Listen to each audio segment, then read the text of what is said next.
I'm Halle Bailey, and this is my journey to Ariel.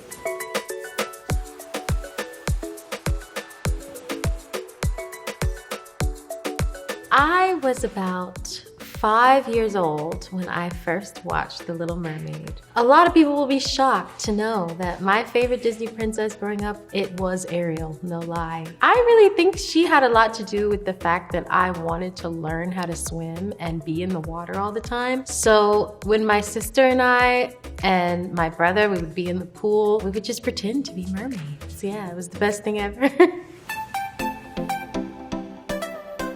I actually auditioned for this role when I was 18 years old, and I'm turning 23 this year, and it's now coming out. So it was a wild journey for me, but I was really excited to kind of share this journey with Ariel. I was breaking barriers along with her when her character was breaking barriers, and I remember being in the harness and the air and swinging around all day, as well as like being in the tank in the water for hours at a time, and I truly felt like I was breaking out of my shell that I had been in for so long. Ariel is so fiery and passionate about what she wants for herself and her future, and I truly felt like, you know, she's telling me, you can do it.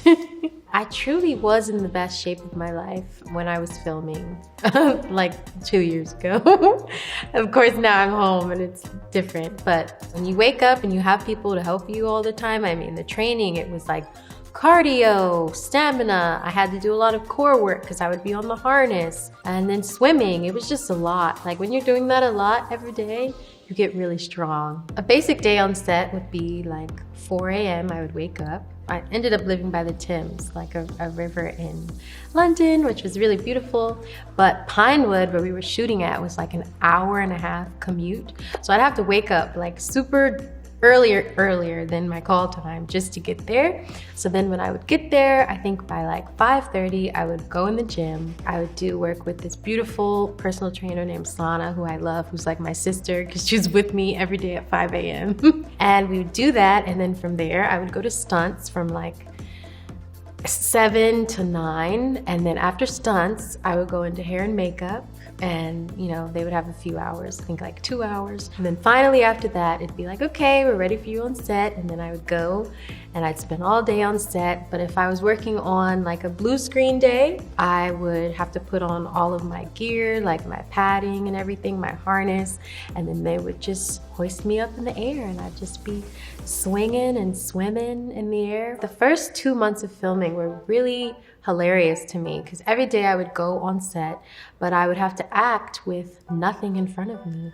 I would be talking to these amazing puppeteers. They would kind of tease me and allow me to act with like these puppets.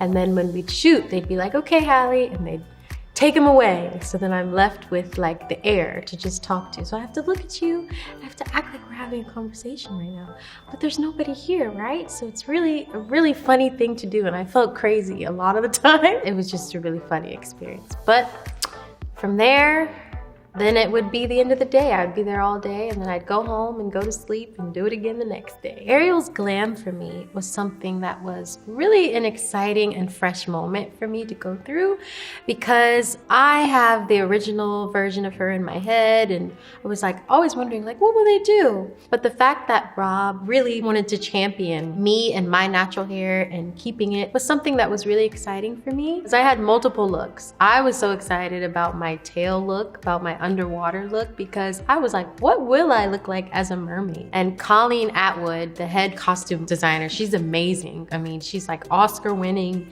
just a legend. And she was dressing me in all these beautiful things. And I'm like, whoa, what is going on? What was funny when I was on set is that half the time when I was doing blue screen work, I would wear like a uniform. So I would go into work every day with like a cap on and like dots all over my face and my body so that they could track, you know, my movements, and of course, just cut me in half and transfer the top half of my body onto a tail in the end with the CGI. And I can tell you about the 4 new original songs, and that they are beautiful, number one. The original ones already have my heart. I don't know when, I don't know how, But the fact that I got to be in the room with Alan and Lynn when they were creating these new beautiful moments for us, it was really special. I truly feel like we deserve that kind of evolution with these songs. These new songs really help us with that. Our version is a new version and it mirrors our modern world. It's not just about her falling in love, and which is wonderful, which is great, but it's also about her need and wants for herself and her future and her passions. Working with Javier Bardem was a dream come true. First of all, I was a huge fan of his, like we all are. And so going into filming and to meeting him and to rehearsals, I immediately thought I was gonna meet like this tough guy. Like I thought he was gonna be very stoic. I met him and he's like the sweetest teddy bear man you've ever met. Like the kindest, sweetest soul. And I just had a great time with him and bonded with him the whole time throughout filming. And I truly felt like he was my dad on set. And he's just an angel. He's literally the kindest human being you can ever meet. I have so many fun stories working with Melissa. First of all, she's just a hilarious human being and I love her so much. But the fact that she is taking on Ursula was really exciting to watch. She's a powerhouse. That's what I live for. I remember when we were filming Poor Unfortunate Souls. I think it took like 2 days to do that whole sequence, and it was so much fun just to watch her in all her glory. And it's funny because the dancers, each dancer was one of her octopus legs, so she had like 8 dancers around her, like stacking up and like mirroring her. It was just really cool to watch. Jonah was an amazing Prince Eric. He was so great. I was just so happy to have somebody like on set with me. We were both like going through the ringer, in the water, in the air. It was a lot for the both of us. And we just bonded over the fact that we were like, wow, this is really big. I absolutely think this is a full circle moment for me to be able to combine, you know, my love of acting and singing. It's a dream really to do the two things that you love and do it to fulfill a beautiful remake of this movie that you've loved since you were younger. It's like almost healing to the inner child in me.